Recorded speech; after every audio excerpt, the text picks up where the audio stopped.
José Faustino Sánchez Carrión nació en Huamachuco el 13 de febrero de 1787. Fue un precursor independentista e ideólogo político peruano.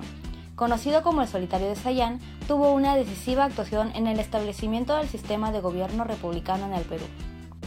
Fue uno de los redactores de la primera Constitución Política de Perú. También creó la Universidad Nacional de Trujillo y la Corte Superior de Justicia. Integró la comisión que fue a Guayaquil para traer a Simón Bolívar al Perú. Fue secretario o ministro general de Bolívar, a quien acompañó a lo largo de su campaña en Perú, gestionando los recursos para el Ejército Unido Libertador, que venció en Junín y Ayacucho.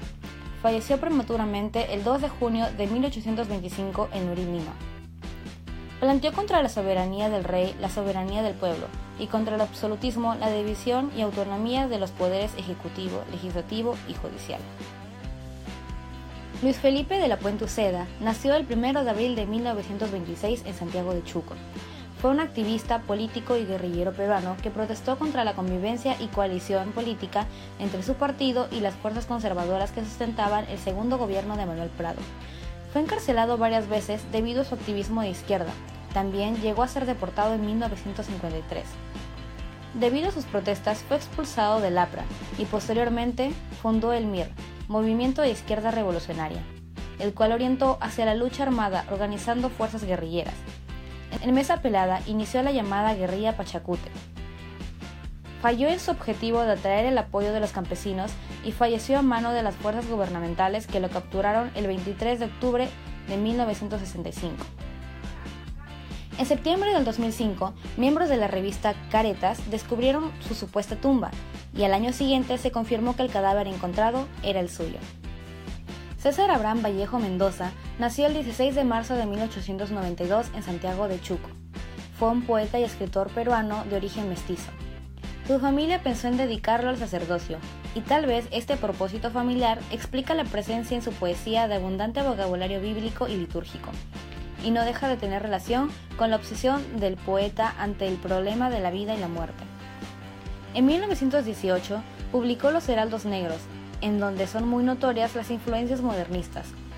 Además, esta obra demuestra la solidaridad del poeta con los sufrimientos del hombre.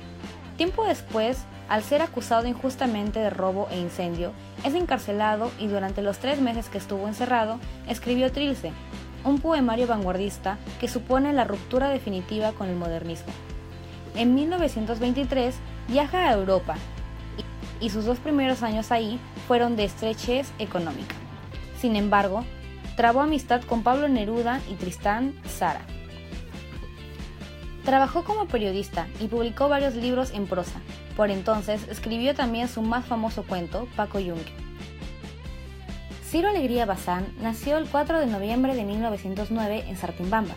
Fue un escritor político y periodista peruano. Es uno de los máximos representantes de la narrativa indigenista. Al margen de sus méritos literarios, se le recuerda por su calidad humana y su bonomia, salpicada por un humor muy peculiar. Hijo de hacendados ricos y blancos, él se consideraba cholo serrano, ya que nació en la sierra y convivió durante sus primeros años con indios y cholos, empleados de su familia.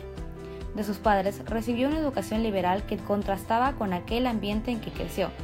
Fue uno de los representantes más destacados del Grupo Norte. Víctor Raúl Haya de la Torre nació el 22 de febrero de 1895, en Trujillo. Fue un pensador y político peruano. Se educó en las universidades de Lima y Londres. Ya como estudiante inició actividades políticas, centradas en la idea de extender la educación a las clases trabajadoras.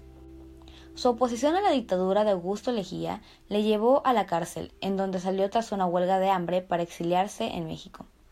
Allí fundó en 1924 el APRA, Alianza Popular Revolucionaria, un partido populista de ideología nacionalista, antiimperialista y anticapitalista. Es reconocido como uno de los más importantes ideólogos políticos de Latinoamérica y figura clave para la política peruana y americana. Fue abrumadoramente elegido para la Asamblea Constituyente, de la que prescindió magistralmente. Falleció el 2 de agosto de 1979 y sus restos descansan en su ciudad natal.